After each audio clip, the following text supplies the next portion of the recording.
While most of the world is glued to the flashing green and red numbers on their screens, obsessing over the daily price of silver, something else is happening. Something far more important. It's a silent, almost invisible shift, unfolding not on the price charts, but deep inside the vaults and on the balance sheets of the world's most powerful financial institutions. Today, we're going to pull back the curtain. We're going to ignore the noise of the market and focus on the one signal that really matters. Because what we've uncovered is a structural change so significant, it's not being talked about on the news, but it could redefine the entire precious metals landscape. So let me ask you this. What if everything you've been taught to watch, the daily price, the moving averages, the sentiment indicators, what if all of that is just a grand distraction, a shadow play on the wall, designed to keep your eyes busy while the real action happens somewhere else entirely? What if the true story is hidden in plain sight, buried in the dense, dry regulatory filings that these giant banks are forced to submit? Well, that's exactly where we looked. And what we found is a change of monumental proportions. And here it is, the bombshell. In just the last 3 days, 3 Tier 1 banks, we're talking about the biggest, most systemically important players in the game, have executed the largest collective shift in their silver positioning since 2011. For decades, their standard operating procedure was to be net short, effectively betting against the metal. And now, almost overnight, they flipped. They are now net long. And let me be perfectly clear, this is not an analyst's opinion, this is not a rumor, this is a hard, cold fact pulled directly from their own mandatory filings. The game has changed. Okay, so to really understand the gravity of what's happening, we need to break this down piece by piece. First, we'll look at just how historic this silent shift really is. Then, we need to understand silver's old playbook, the game that banks used to play for decades, and why it worked. After that, we'll dig into the 3 converging pressures that are forcing them to abandon that playbook. And this is crucial. We'll explain why this move is about insurance, not a simple bet on price. And finally, we'll explore what this banker's exit truly signals for the future of the market. So, let's set the stage properly. What we are talking about today has nothing to do with predicting where the price of silver will be next week or next month. This isn't about feelings or market sentiment. This is about evidence. It's about a structural change. Think of it like this. We're not trying to predict the weather. We're observing the tectonic plates shifting deep beneath the Earth's surface. We're looking at the raw data, institutional positioning, the physical movement of metal, and regulatory changes. And these 3 forces almost never align like this unless something truly fundamental is about to break. To really get why this move is so extraordinary, you first have to understand the old game. You see, for decades, the big banks had a system. They had a playbook for silver that was reliable, profitable, and, most importantly, low risk. They treated silver not as a wild, speculative asset, but as a perfectly manageable commodity. And this belief, this confidence in their ability to manage it, allowed them to hold one specific position year after year with almost no fear. In that position was net short. Now, for most people, being short means you think the price is going down. But for these banks, it was something different. It was a business model.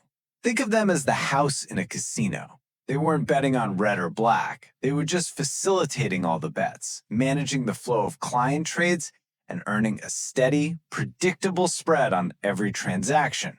It was a beautiful, low-risk business, and it all worked perfectly because it was built on a foundation of a few core assumptions about how the silver market would always behave.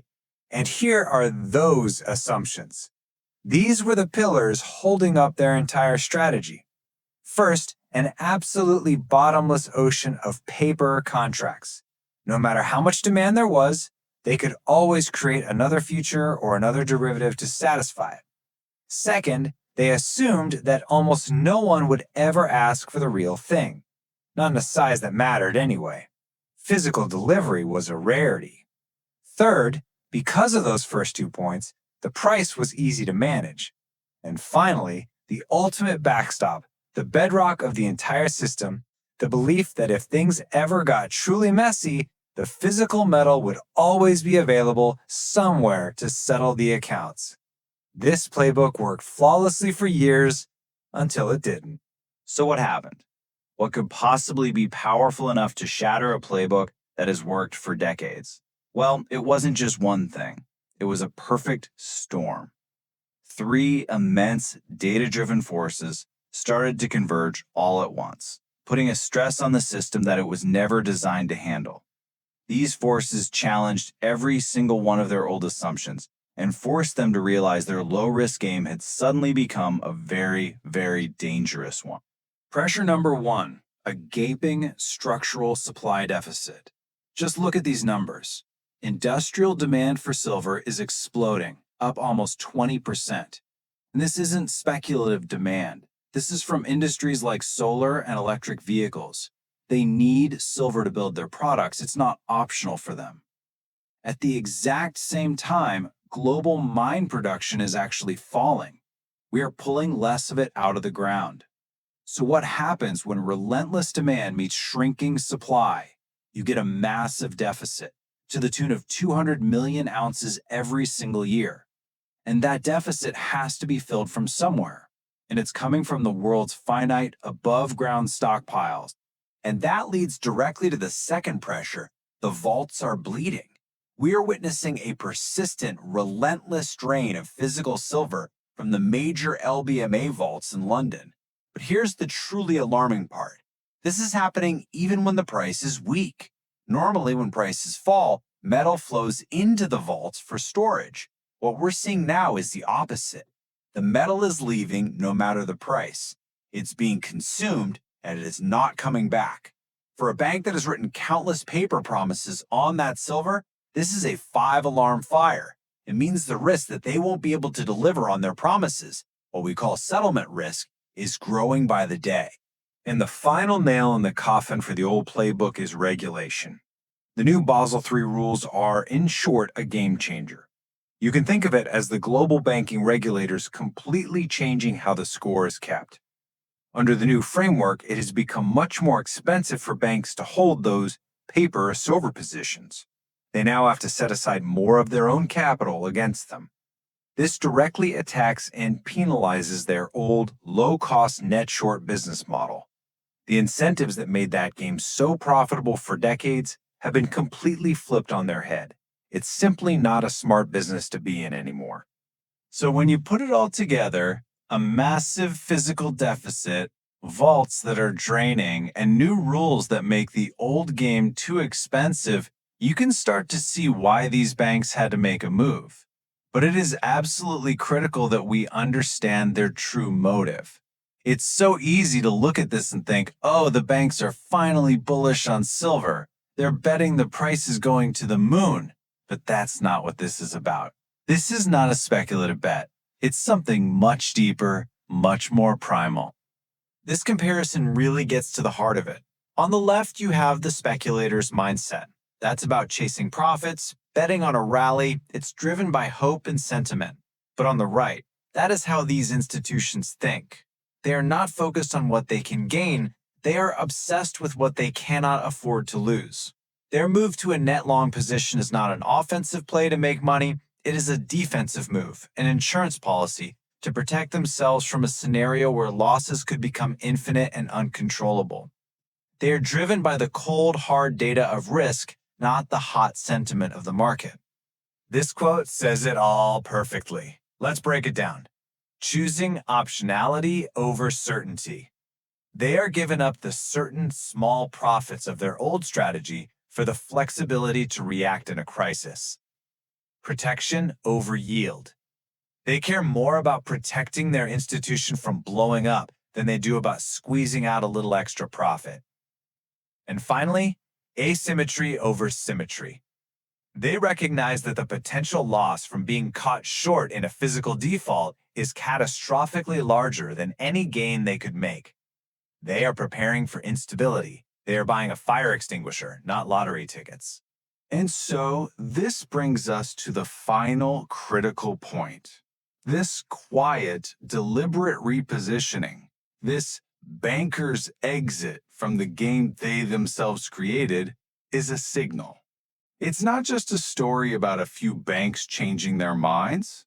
When the smartest, most informed players on the field start walking toward the exits, you have to ask what they see coming. This move signals a fundamental change in the very structure of the silver market. This is the classic anatomy of a market regime change, and it's playing out right before our eyes. Step 1, the structure weakens. That's the physical deficit, and the Basel III rules cracking the foundations. Step 2, and this is where we are right now. The institutions, the smart money, they see the cracks and they begin to reposition, quietly, no fanfare. They don't want to cause a stampede. Step 3 is the liquidity trap. This is the most confusing time for most people. As these giants are shifting, the price can do strange things. It can go sideways, it can even go down, shaking everyone else out of the market. And then, and only then, comes step 4. Price follows later. Once the big players are safely in their new positions, the price is finally allowed to reflect the new physical reality.